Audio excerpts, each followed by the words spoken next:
Get ready to blast off, everybody, because we're finally doing it. We're going to Space 220 for lunch. I'm Rhino, and this is the Disney Dining Show.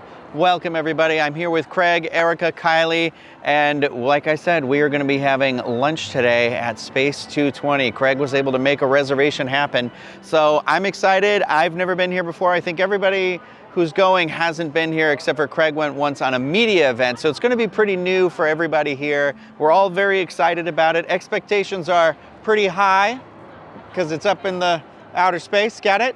Anyway, before we get started, and I'm done with these jokes, I want to remind everybody that this and everything that we do here is brought to you by Dreams Unlimited Travel, experts at helping you plan the perfect Disney vacation. When you book with them, it costs you nothing extra on your trip, and you help support the channel and all the content that we produce. So check them out, dreamsunlimitedtravel.com. And now that I have said that, we are going to go check in for this and hop in that space elevator we've heard so much about. This is our boarding pass to get you all up to Centauri Space Station. You'll be handing this off to the seaters once you arrive up there. But go ahead and line up right up against this wall where it says Race to Space. You'll be on the next elevator in a few moments, all right? Welcome aboard this elevator. In just a few moments, you'll be on your way up to Space 220 aboard the Centauri Space Station. Enjoy the ride. SV2, you are clear. Initiating in 3, 2, 1. Liftoff. You're riding aboard the Mark V Stellarator, the latest in space elevator design and technology. Today, you'll have a spectacular view of Florida and the Eastern Seaboard. Enjoy the ride. I'll be back in a bit with arrival information.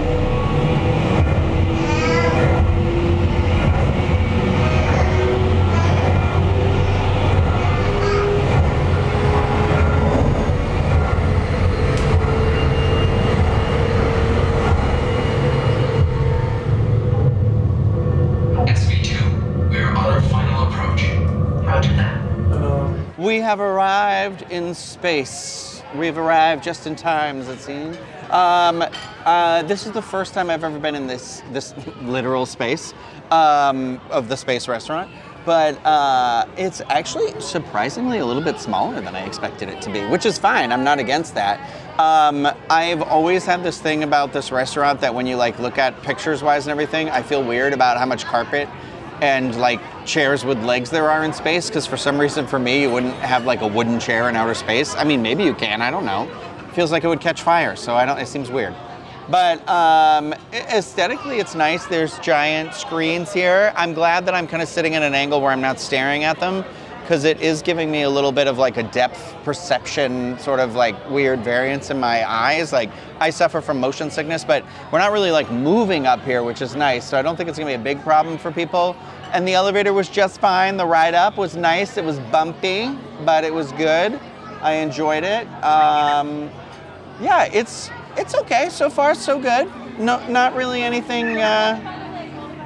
Not really anything to be wow, I'm blown away, but also not anything to be this place is awful. So I'm right in the middle right now. It's like a coral reef, but if it were in outer space. No Uncle Jesse up here. So here's the thing, we are here at the lunch hour, and this is a prefix menu up here, and at lunch, it's a $55 per person, but at dinner, it's $79 per person. So at lunch, you get a choice of one of the appetizers and one of the entrees, and then at dinner, you get an appetizer, entree, and a dessert. However, we are able to order desserts, it would seem, from the menu up here, and most of the desserts are around, it looks like, actually they're $10 is one, but the rest are all $14. So that would put us at $69, those of us who like math. And so you're kind of paying, what is that, $10 more for an upcharge for the dinner. I don't know how much different options there are on the dinner menu in terms of the lunch menu for food options, and maybe that's what you're paying for. But like I said, we are here at lunch, and just looking at it really quick, there are a couple of additional items on the dinner menu. But honestly, nothing I feel like, I'm glad we came at lunch. So I'm excited. I don't really know what I'm gonna order. We kind of went around the table because we're gonna try and all pick different apps so we can get a little taste of everything. different entrees and everything because we have some allergies today, but it'll be fun. There's good options. I'm looking forward to it. It's time for Space 220 appetizers, and I feel like we got a nice variety of appetizers for the table. Maybe we'll share some, maybe we won't. I know I probably won't share any of mine. I'm very excited about it. I got the Neptuna Tartar because I love a good space pun, and I also love tuna. And so this is sushi-grade yellowfin tuna, avocado crema, mango coulis, edamame, wonton crisp, and yuzu dressing. And this was some of the freshest tuna that I've had recently, especially on Disney property. Like, this was good sushi grade tuna. The mango coulis didn't do it for me. Like, I didn't need that fish with the sweetness as much as I did prefer having it with the avocado crema, which added like a nice coolness to it on top of the already cold and very raw tuna. And yeah, the wonton crisp. I usually hate wontons, but this was the nice vessel to scoop the tuna onto my fork. And I'm getting a lot of looks about me saying that I don't like wontons. I just don't. So don't come after me for that. But yeah, I was pretty impressed with this. This was really, really good. Of course, I'm always going to sit here and say I could have used like double the amount of tuna, but then I'd end up having mercury poisoning and things would go a lot more badly for my life than they already are, and we don't need that. So, yeah, I would definitely recommend it. If you're a fan of tuna, go for it. I ordered the calamari because it is dairy-free, and I have to be a little tough on this. There's a little joke there because these were tough. I ordered these at Mama Melrose, their version of calamari, and those were just so good, and they weren't tough, and the flavoring was just really great. They were seasoned perfect, and I was kind of hoping for the same thing here, but it was kind of a letdown. But the pink sauce it comes with does lift up the dish a little bit, makes it better. But I was really hoping for more because I love calamari, but this just wasn't it for me. I still enjoy it. I'm still going to finish all of it, but I just wish it wasn't so hard to chew through. It was just so tough, and that's the part that bothers me. But the flavoring of the sauces are good. You have a basic marinara sauce and then like a pink sauce that adds extra flavoring, kind of like zestiness to it. And then, of course, they bring a lemon that you can put on your calamari. But overall, I probably would give this like a 6 out of 10. It was fine. I got the Blue Moon cauliflower. It's a tempura fried cauliflower with house-made hot sauce and blue cheese dust. It was very delicious. If you are expecting each piece to be like doused in hot sauce, that's not what you're gonna get. It has basically a little pile of the hot sauce at the bottom and then the cauliflower stacked up on top of that. It was really crispy and delicious. I really did like the house-made hot sauce. It wasn't too hot. So if you're expecting super spicy, that's not what it's going to be. It's just, I really enjoyed it. For my appetizer, I went with the Big Bang burrata, which was served on atop a compressed watermelon. It had burrata mozzarella, a big chunk of that mozzarella, heirloom cherry tomatoes, arugula, which I love, and Florida citrus oil white balsamic dressing. And I swear there was a little bit of like salt cracked on there or something to give it that little extra And I gotta tell you, it was delicious. I thought I don't know. I love a good piece of mozzarella. I love burrata. I hate using these words, but it's extra milky. But I hate saying it, but it was. And you know what? It was delicious. And I'm one of those people that's very like strict. I just like my watermelon with my watermelon, not with stuff, but the watermelon with the burrata and the tomatoes and the arugula all together, it was gorgeous. It was wonderful. Highly recommend it. So I tried everyone else's appetizers too. The calamari, I agree with what they said about the calamari. Craig's tuna tartare was very fresh, sushi grade, and Kylie's cauliflower was banging. That could have been called the banging cauliflower, and I would have agreed. But now we just gotta wait for those entrees. I was looking at the entrees at home before making our way to EPCOT in Space 220. I was like, this is going to be a difficult choice. So I did what I do when I can't think for myself. I go to our Patreon and I ask all of our supporters what they would like to see. And by far, the thing they voted for the most, I think it was like over 400 votes, and 33% of them were for the steak and frites. And so someone at this table got it. I'm not going to say who, but it wasn't me. After that, it was, I want to say the next most requested one was the seared tuna, then the space pad thai. I don't know what a tad pie is, but that doesn't sound good, and I don't know if it's a bad thing, so I don't want to say it anymore. A lot of people mention the spaghetti and shrimp as a joke. Of course, we're not going to get spaghetti and shrimp. There's a burger, the Gemini burger, on the lunch menu, a steak salad, a miso salmon. I'm mentioning all the other things besides the one thing that I actually got, and that, of course, was the slow-roasted Crystal Valley chicken. This is a 48-hour brine chicken breast with zucchini, summer squash, ricotta cheese, sun-dried tomato, butter sauce. And this makes a lot more sense now after eating it to actually figure out what was all going on there, because the ricotta cheese was placed under the chicken and some of the zucchini and squash was also kind of mashed up in there too. So it was like, what is this texture? Because I know there's something happening here, but I'm not quite sure what all was going on there. The chicken breast, because it was brined for 48 hours, this thing was so moist. And that's the only way to describe it. For it being brined that long, I'm shocked that it felt under-seasoned to me. And that was kind of a miss on that. Whether it was inside or even on the crispy skin that was on the outside, I was just hoping for a little bit more of a kick to it all. It was missing that, and it was a nice portion, bone-in chicken.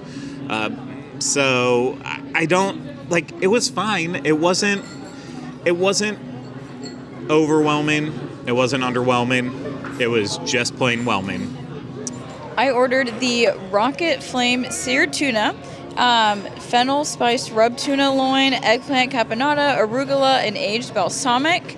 I really enjoyed my dish. I loved all of those flavors combined, and I think it's a really nice, refreshing type of meal to have. I liked it. I like tuna. I think that's one of my favorite fish that I tend to eat. I prefer that over salmon, so hence why I ordered the tuna. But all the flavors were really fresh. The fish was very fresh. As Craig mentioned, his tuna they had earlier was fresh. Same thing here. I enjoyed the flavors. I did try some of Rhino's dish, and sometimes I've been thinking here, I should have ordered that. Part of me wants that. I like noodles, but whatever. I got the tuna. I liked it. I would give it probably an 8 out of 10 on my rating scale because overall it was good. There was nothing bad about it, and all the flavors complemented each other. I got the steak and frites. It is a coffee space rub flat iron with fries, broccolini, chimichurri, and it should be renamed frites and with a side of steak and a little bit of broccoli. The broccoli was very, very garlicky, and it had a little bit of chili flakes in it, so it kind of took me by surprise. It was spicy. And then the steak, I ordered it medium rare. It came out medium rare, which is great. It relied more on the chimichurri versus the coffee rub, but I still thought the flavor was really good. Of course, I do like chimichurri, so if you don't, then I would probably try to avoid it. But the fries were just theme park fries, nothing to write home about. And overall, it was pretty good. I wish there was a little bit more broccoli versus literally a whole plate full of fries. For my meal, I went with the Space Pad Thai, which was rice noodles, stir-fried vegetables, bean sprout, crispy tofu, garlic chili crunch, sweet soy chili sauce. I feel like the tofu pieces were good. There was a lot of it wasn't bean sprouts in mine. I don't know why they wrote bean sprouts. It was a lot of snap peas. Those are not the same thing as bean sprouts in my book. I don't think I'm alone in that. I thought the dish was okay. It was a very oily pad thai, super oily. The noodles were good. The snap peas were very fresh, and I liked the tofu in it, but it feel like it kind of just became it was a little tasteless and a little just too oily. I've had better. There's a Thai food place next to my house that I feel like has better pad thai. So I can't say that I was blown away. The presentation was beautiful though. I have to say at this moment in the meal, I'm a little underwhelmed. I did just use the restroom. and there was like a lady's voice in there, and I was positive I was in the men's room. But it sounded like I came out and I asked everybody, did you hear the voice in the restaurant? And they were like, no, but Erica used the bathroom too. And she said she heard it. And I was like, okay. It sounded like Michelle Roddenberry, Gene Roddenberry's wife, does the voice of the computer in Star Trek. And I thought that's what it was, but I don't know what it was saying or why it was doing that or what was going on. So that was weird. Interesting, but I'm just a little, I think we're going to get some desserts, though. There's a child that's photographing me at the table next to us, and it's making me uncomfortable. So I'm going to stop talking so we can order our desserts.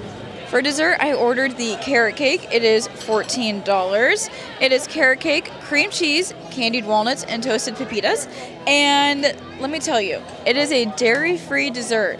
And I think it's one of the best dairy-free desserts I've ever had, and also like the best carrot cake I've ever had in my entire life. I audibly gasped after having my first bite, and it's just amazing. The texture is perfect, and the way I described it was it tastes like fall. It tastes like autumn. You know, when the Starbucks drinks come out for the fall and everyone wants that nice like spiced flavor, that's exactly what it was giving, and I'm so happy I ordered this. Overall, I enjoy the aesthetic of this restaurant. I'm not sure if I'd come back and pay that $55 price point, because everything else I had was fine. It was fine. It was okay, except for that carrot cake. All right, that's 10 out of 10. But I know that my mom wants to come here, so I would bring her to this because it's an experience. But I don't think I would come out of my way on my own to do this again. But I did enjoy the overall atmosphere of the restaurant. Because of my wife's nut allergy, we had a little bit more of a limited selection in terms of what we could have for desserts if we were splitting something, or, you know, just in general. I don't always like to cross-contaminate with her when she's here. I don't want to be the reason that she goes into anaphylactic shock. Anywho, long story short, I made the decision to go for a chocolate cheesecake, which was a whipped chocolate ganache, chocolate sauce, white chocolate crunchy pearls, cookie crumbs, dark chocolate shards. And yeah, this was, this definitely was a cheesecake. It had that flavor to it, but the cheesecake itself was like, it almost was like mousse texture. It was like very, very whipped. And I love a good whipped cheesecake. So that is something that was very pleasant to me. Beyond that, I mean, other people got other desserts, but like there's a chocolate and raspberry cake. No thanks. You don't need fruit and chocolate together. A vanilla bean Greek yogurt parfait. Just like, why are you wasting your time? Gelato and sorbet. The vanilla bean Greek yogurt parfait was probably good. I don't know. It was, the cheesecake was good. It was definitely my favorite thing I had. Nope, the tuna. And then the cheesecake just behind it. My entree was just okay. This whole restaurant is just kind of meh. I feel like it's the second review in a row that we've had where I'm just not very happy about it, but I've only eaten here during a media preview, and for that, I was like, okay, this is decent, but I don't think I'll be back here soon. And with this time, like, I definitely won't be back here soon. Even though dinner has some more interesting items, like a filet on the menu and a tomahawk pork chop, I just don't have a passion to come back. We were here talking to each other the entire time, so I feel like I didn't spend any time looking at the atmosphere around and, like, the big giant space windows, so it's like we didn't get to really take that in. I guess if you're the type of eater where you're like, I'm going to ignore everyone around me and just enjoy where I'm at, then it's for you. But yeah, we just had a lot of fun talking, so it didn't hit quite as well. And the food, just like, it wasn't anything to write home about, unfortunately. And I don't know. In space, no one uses seasoning. That's a play on the Alien quote. I'm not going to say it on that. But yeah, I don't know. It was okay. Craig and I shared the chocolate cheesecake, which I thought was pretty good. It could have used a little bit of like fruit or something. But overall, for the restaurant, I think it's very wonderfully themed. I just don't think I would spend $55 on it personally. But the steak was pretty good. too many fries, and then the highlight for me was the appetizer with the buffalo cauliflower.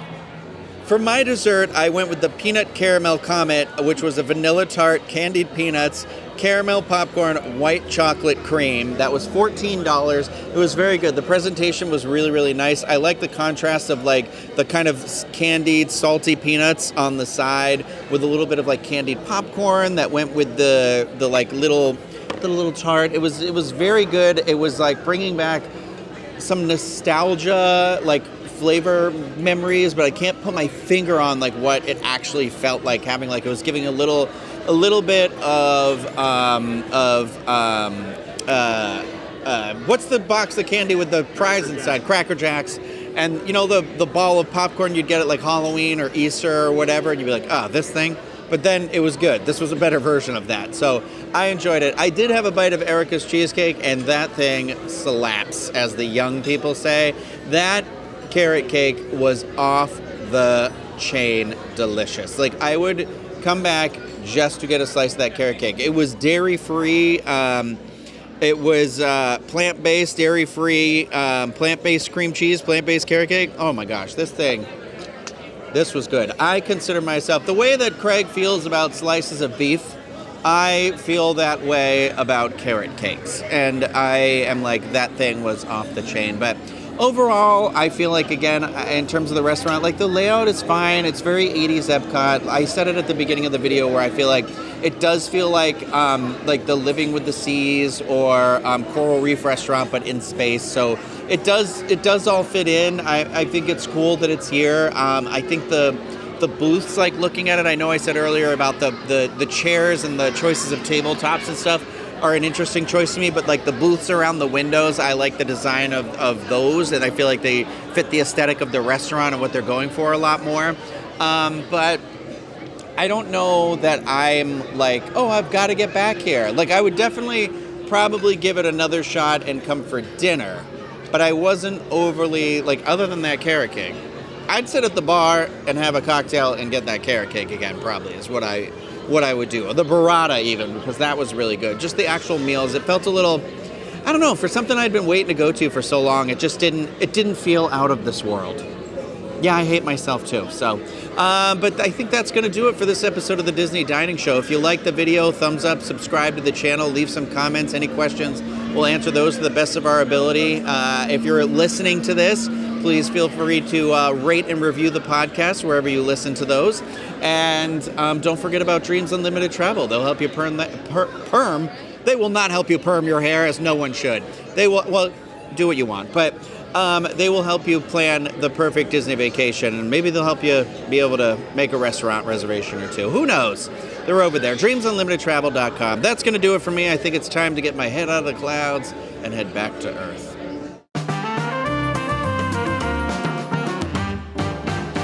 Yummy, yummy.